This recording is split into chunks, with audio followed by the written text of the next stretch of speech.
किंतु अब मेरे मन में यह जानने की जिज्ञासा हो रही है कि तुलसी माता को जल कैसे देना चाहिए, तुलसी माता को जल देने की सर्वोत्तम विधि कौन सी है तथा तुलसी माता को जल देने का मंत्र कौन सा है। कृपया आप मुझे इन सभी प्रश्नों का उत्तर दें। तब भगवान विष्णु देवी मां लक्ष्मी से कहते हैं, हे प्रिय, जिस प्रकार से मैंने तुम्हें तुलसी माता का महत्व सुनाया है, उसी प्रकार से तुलसी माता को जल देते समय बोले जाने वाले मंत्र का भी बड़ा महत्व है। यह मंत्र केवल 3 शब्दों का है, किंतु इसका प्रभाव बहुत कल्याणकारी है। जो भी इंसान प्रतिदिन तुलसी माता को जल दे ते समय अपने मुख से केवल यह 3 शब्द बोल देता है, तो साक्षात मां लक्ष्मी उसके घर में प्रवेश करती है, उसकी दरिद्रता समाप्त हो जाती है, उसे धन धान्य की प्राप्ति होती है। वह मंत्र बताने से पूर्व मैं आपको तुलसी माता के इस मंत्र का महत्व सुनाता हूं। इस महत्व को सुन लेने मात्र से ही इंसान के समस्त पाप नष्ट हो जाते हैं। उसे 1000 वर्षों तक तुलसी माता को जल देने का पुण्य प्राप्त हो जाता है। इसीलिए देवी लक्ष्मी, आप इस कथा को ध्यान से पूरा जरूर सुने। देवी मां लक्ष्मी कहती हैं, हे प्रभु, मैं इस कथा को पूरा अवश्य सुनूंगी। आप मुझे तुलसी माता के मंत्र का महात्मा सुनाइए। भगवान विष्णु कहते हैं, हे देवी लक्ष्मी, दक्षिण में एक अत्यंत शोभा यमा नगरी थी। उस नगरी में रमेश नाम का एक खोटी बुद्धि का ब्राह्मण रहता था। पापियों का तो वह शिरोमणि था। उसका जन्म एक ऐसे ब्राह्मण परिवार में हुआ था जो पाप कर्म करने वाले शास्त्र ज्ञान से शून्य थे। वह जन्म से तो ब्राह्मण था, किंतु कर्म से वह अत्यंत दुराचारी था। वह ना पूजा पाठ करता, ना ध्यान करता, ना जप, ना हवन और ना ही मेहमानों का सत्कार करता था। उसके द्वार पर आए मेहमानों को बिना दान किए ही क्रूरतापूर्वक भगा देता था। स्त्री लंपट होने के कारण वह सदैव ही पराई स्त्रियों में आसक्त रहता था। उसे मदिरा पान करने की भी आदत थी। साथ ही वह मांस खाया करता था। वह दिन में खेत में काम करके पत्ते बेचकर जीविका चलाया करता था और रात में वेश्याओं का सेवन करता था। इस प्रकार से उस ब्राह्मण ने अनेक वर्षों तक जीवन व्यतीत किया। फिर एक दिन वह दुर्बुद्धि रमेश बेचने के लिए पत्ते इकट्ठा करने के लिए एक आर्ष की वाटिका में घूमने लगा और पत्ते तोड़ने लगा। तभी एक काल रूपधारी काले सर्प ने उस ब्राह्मण को काट लिया और उसी समय पर उसकी मृत्यु हो गई। उसके बाद 2 यम के दूत उसे लेने के लिए उस स्थान पर प्रकट हुए और उसे उठाकर यमलोक ले जाने लगे। मार्ग में वह यमदूतों के सामने बहुत विलाप करने लगा। हे दूतों, मुझे कहां ले जा रहे हो? मुझे छोड़ दो, मेरे प्राण बख्श दो। किंतु यमदूत उसे यह कहते हुए ले जाने लगे, अरे दुष्ट ब्राह्मण, तेरे पाप कर्मों के कारण तुझे सांप ने काट लिया है। अब यमदेव तुझे अवश्य घोर नरक में डाल देंगे। फिर यम के दूत उस ब्राह्मण को लेकर कर यमलोक पहुंचते हैं और यमदेव के सामने खड़े हो जाते हैं। चित्रगुप्त उस ब्राह्मण का लेखा जोखा निकालते हैं और यमदेव से कहते हैं, हे धर्मराज, इस ब्राह्मण ने बचपन से लेकर मृत्यु तक पाप ही पाप किया है। इसने कभी कोई पुण्य का काम नहीं किया है। फिर धर्मराज अपने दूतों से कहते हैं, हे दूतों, इस घोर पाप करने वाले ब्राह्मण को उठाकर ले जाओ और इसे नरक में डाल दो। फिर यम के दूत उस ब्राह्मण को ले जाते हैं और नरक की भयंकर अग्नि में धकेल देते हैं। अनेक वर्षों तक नरक में सजा भुगतने के बाद उस ब्राह्मण को दूसरे जन्म में एक बैल का शरीर मिलता है। बैल का जन्म पाकर वह बोझ उठाने का काम करने लगा। उसका मालिक उससे दिन रात काम करवाने लगा। फिर जब उस बैल की शक्ति कम हुई तो उसके मालिक ने उसे एक लंगड़े आदमी को बेच दिया।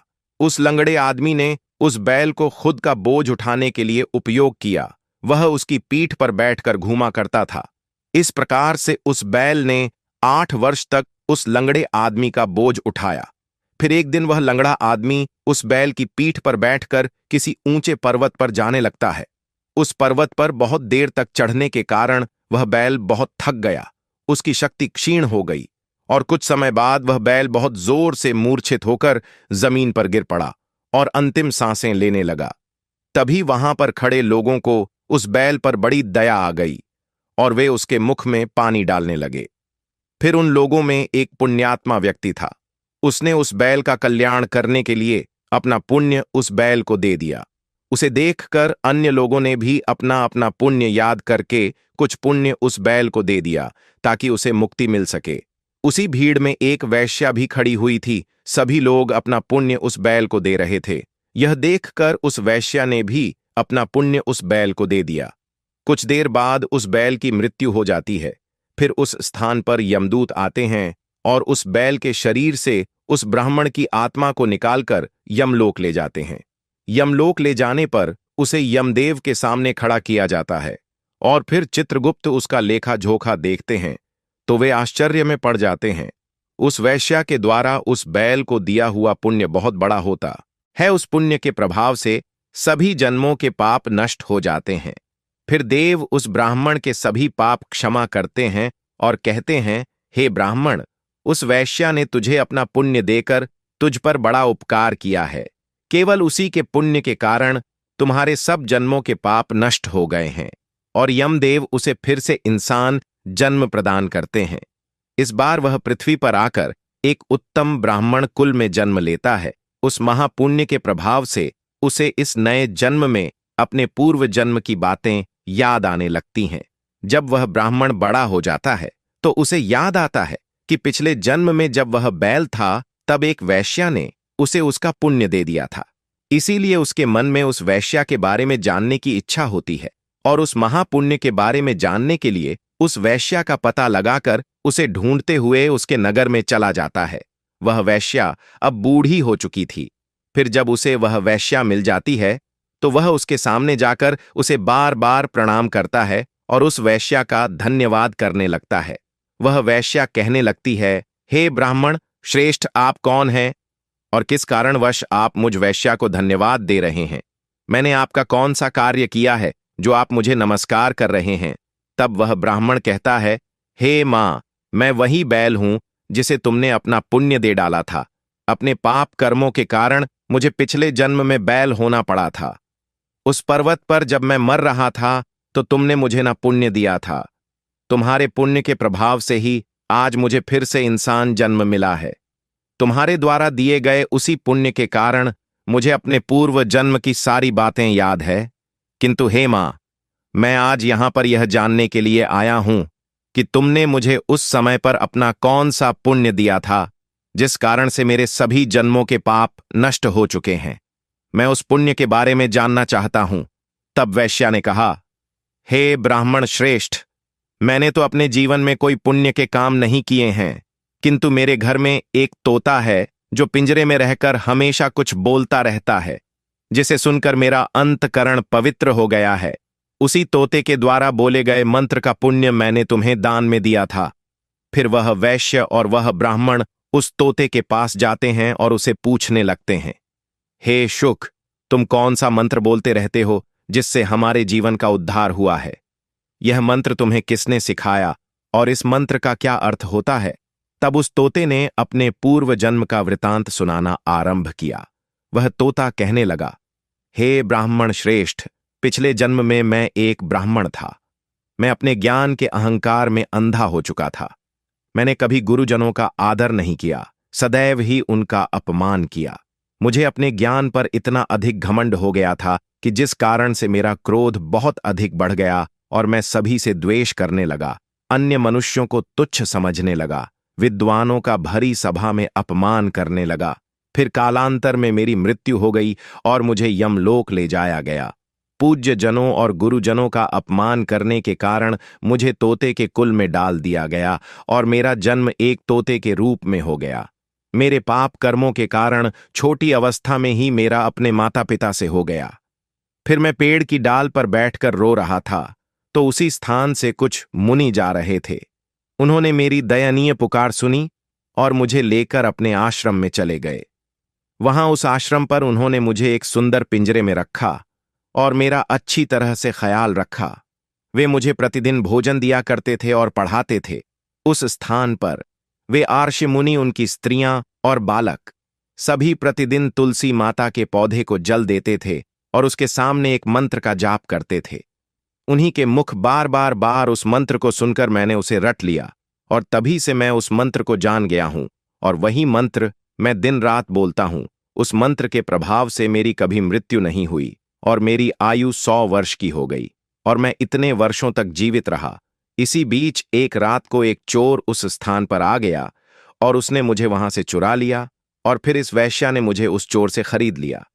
इस वैश्या के घर पर आने के बाद भी मैं उस मंत्र को बोलता रहता था, जिसे सुनकर इस वैश्या का मन भी पवित्र हो गया और ने वैश्या का काम छोड़कर भगवान विष्णु की भक्ति करने लगी।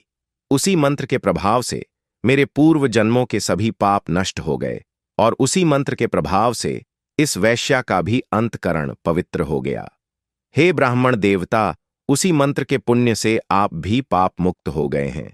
इस प्रकार से तोते ने उस ब्राह्मण को और उस वैश्या को सारा वृतांत सुना दिया, जिसे सुनकर वह ब्राह्मण और वैश्या दोनों ही अत्यंत प्रसन्न हुए और फिर वे दोनों ही प्रतिदिन तुलसी माता को जल देकर उस मंत्र का जाप करने लगे। फिर वहता वैश्या और वह ब्राह्मण तीनों उस मंत्र के प्रभाव से दिव्य विमानों में बैठकर विष्णु लोक को चले गए। भगवान विष्णु कहते हैं, हे देवी मां लक्ष्मी, देखा आपने, केवल तुलसी माता के इस मंत्र के प्रभाव से उस तोते के, उस वैश्या के और उस ब्राह्मण के सभी पाप नष्ट हो गए हैं। इसीलिए प्रत्येक इंसान को रोज तुलसी माता को जल देते समय इस एक मंत्र का उच्चारण अवश्य करना चाहिए। हे देवी, वह मंत्र इस प्रकार है, इसे तुम ध्यान से सुनो। ओम वृंदावन स्वाहा, ओम वृंदावन स्वाहा। भगवान विष्णु कहते हैं कि जो भी स्त्री प्रतिदिन तुलसी माता के समक्ष इस मंत्र का उच्चारण करेगी वह सौभाग्यशाली बनेगी। जो भी पुरुष तुलसी माता के सामने इस मंत्र का उच्चारण करेगा उसे अक्षय धन की प्राप्ति होगी। जिस घर के सामने प्रतिदिन तुलसी माता की पूजा की जाएगी उस घर में साक्षात लक्ष्मी का वास होगा। तुलसी माता का यह मंत्र राज कल्पतरु है, यह समस्त फलों को प्रदान करने वाला है। अतः जो भी तुलसी माता के सामने इस मंत्र का उच्चारण करेगा उसे संपूर्ण सिद्धियां प्राप्त होंगी। स्त्रियों को सदैव ही स्नान करके, अपने बाल बांधकर, मांग में सिंदूर भरकर प्रतिदिन तुलसी माता को जल देना चाहिए और इस मंत्र का उच्चारण करना चाहिए। रोज तुलसी माता के पौधे की परिक्रमा करनी चाहिए, इससे सभी दोष नष्ट हो जाते हैं। प्रतिदिन शाम के समय तुलसी माता के पास दीपक जलाना चाहिए और तुलसी माता के पास बैठकर भगवान विष्णु की आराधना करनी चाहिए। तुलसी माता के पास दीपक जलाने से इंसान को धन धान्य की प्राप्ति होती है। हजारों अमृत के घड़ों से नहलाने पर भी श्री हरि को उतनी तृप्ति नहीं होती जितनी वे मनुष्यों के द्वारा तुलसी माता का एक पत्ता चढ़ाने से प्राप्त करते हैं। 10,000 गाय के दान से मानव जो फल प्राप्त करता है वही फल तुलसी माता पत्र के दान से पा लेता है। जो मृत्यु के समय अपने मुख में तुलसी माता पत्र का जल पा जाता है वह संपूर्ण पापों से मुक्त होकर भगवान विष्णु के धाम जाता है। भगवान विष्णु कहते हैं, पूर्णिमा, अमावस्या, द्वादशी और सूर्य संक्रांति के दिन मध्याह्न काल, रात्रि और अशौच के समय तेल लगाकर बिना स्नान किए अथवा बिना हाथ पैर धोए रात्र के वस्त्र पहनकर तुलसी माता के पत्र तोड़ता है वह महापाप होता है।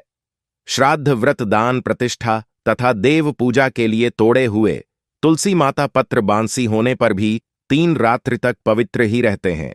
तुलसी माता का एक एक पत्ता ना तोड़कर पत्तियों के साथ